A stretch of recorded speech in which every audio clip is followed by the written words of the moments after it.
Hey guys, just wanted to do a quick update video on the first towing experience of the RV with the new 2021 F-150 Powerboost.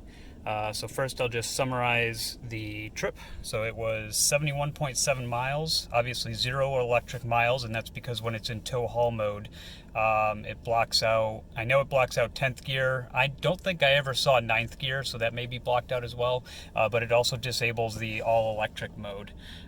So I averaged 10.2 miles per gallon. Honestly, I've only got 600 miles on the truck. I've heard that the first 1,000, the gas mileage is a little low, so we'll see what I get more long-term numbers, once the truck is broken in a little bit more. Overall, I'd say the experience was really good. The acceleration is amazing on this thing, even when you're towing. The Nav System I used, I'd say it was almost perfect. There's where we are. There's a parkway that has a ton of low bridges that you're basically just not allowed to bring an RV on. And Google Maps and Waze does not have a vehicle height setting, at least I don't think they do at this point. I know they didn't last year. So I tried to use the forward navigation because it actually puts in the height. And it did a perfect job avoiding all the low bridges, and it knew exactly what to do. The only problem I had with it was that it sent me down a dirt road at some point, which I've heard people have complained about. Even though in the settings it says avoid 4x4 roads, things like that, it still sent me down a dirt road. I avoided it and went around it, so it wasn't too big of a deal, but I'd like to see if they can make some improvements on that. But yeah, overall the towing experience was great. I'll do a separate video that kind of just throws through, the specs up, real quick, and then we'll talk about, weight and things like that. All right, so if we look at the numbers here, let's look at each section one at a time. So I'll zoom into the top first here. So you've got your manufacturing date, you've got your GVWR. So the GVWR is basically going to be your total maximum weight that the camper will be. That's fully loaded with, your items plus full storage tanks like your gray water tanks and your black water tank, along with your fresh water tank and anything else that you've got in the camper. So that's a total of 9,754 pounds. Will you ever get to that number? Probably not, especially because we don't run with full tanks anyways. It'd be a rare occurrence, I think, if we ever did that, and if we did, it was like, a very short distance, even within a park, that kind of thing.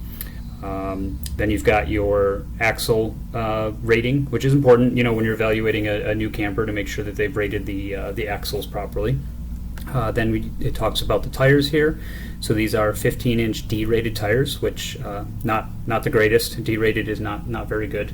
So I'm definitely going to be upgrading those next year, because this will be the third year that we've had this RV, and I don't really want to go any further on these stock tires.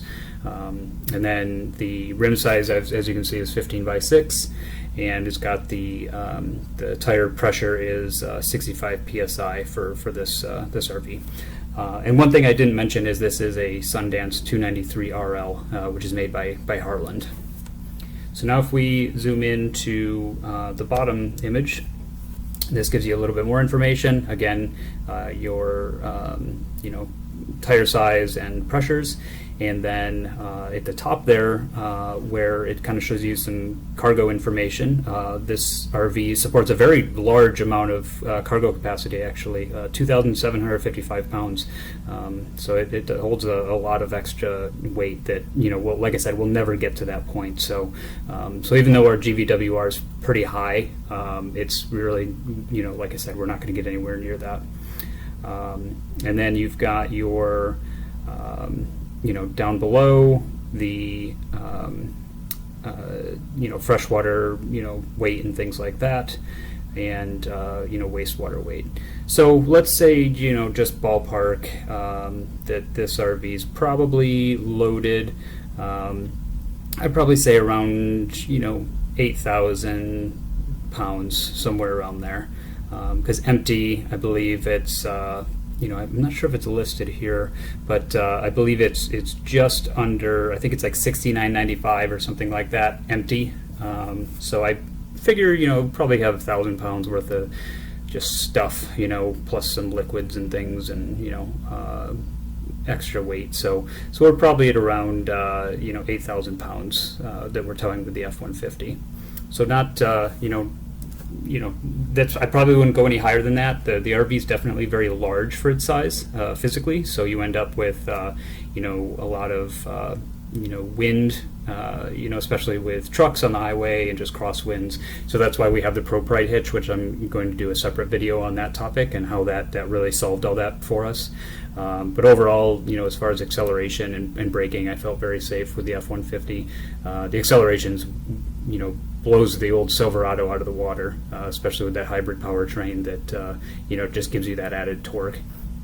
One thing that I did want to discuss before the end of the video here is it wasn't 100% smooth sailing. We did run into an issue with the brakes on the trailer, and I wasn't going to mention this because I still hadn't done the investigation yet, which I still need to work on that. But I noticed in the forum today there's 8 pages of people complaining about the same thing. So I noticed when I first plugged the trailer in, everything connected up fine. It detected the trailer. I selected that model on the screen, and the trailer profile that I had configured previously. And then I did the brake light check from the phone app, the Ford Pass app, and that worked perfectly fine. And then I went to pull away and do the brake test that I always do, just squeeze the brakes in, and there was 0 braking. I turned it all the way up to 10, still 0 braking. And I was like, wow, that's weird. Maybe it's just not making good contact. So I removed the 7-pin connector and plugged it back in. Made sure it was clean, kind of blew it out like a Nintendo cartridge. Put it back in, brakes worked. Okay, great. Towed it all the way there. It felt like they were still working when I got there, but I didn't test it. So I'm not sure if it was the brakes were working the entire time, but now the same thing happened on the way back. Plugged the camper in, no brakes.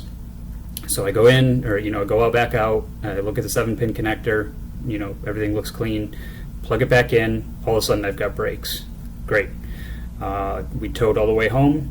And I noticed, because we live in a very hilly area, so whereas where the campground was not hilly, so I wouldn't even have noticed it anyways. But I noticed that the truck was downshifting a lot harder, and I had to brake a lot harder. So I hit the brakes on the trailer again, nothing. So it actually disconnected on the way back. Now the truck thought the entire thing was connected. All my brake lights were working the entire time. But it definitely seems like there's some contact issue with the brake connector on the 7-pin adapter there, or connector. So I'm going to get some dielectric grease and put that in there and see if that solves my problem. I've never had this issue at all with the old truck, so it's kind of weird that now with the new truck I am seeing this. So I'll have to do a little more research and figure out what's going on there. But I just wanted to let you guys know that it wasn't completely smooth sailing. We did have that one issue, which is fairly significant. When you lose brakes, that's not a good thing. It's not safe to be on the road. So I'll probably make another video just on that topic once I figure out what's going on there. So thanks guys for watching, and please like this video and subscribe to the channel. We really appreciate it. Thanks.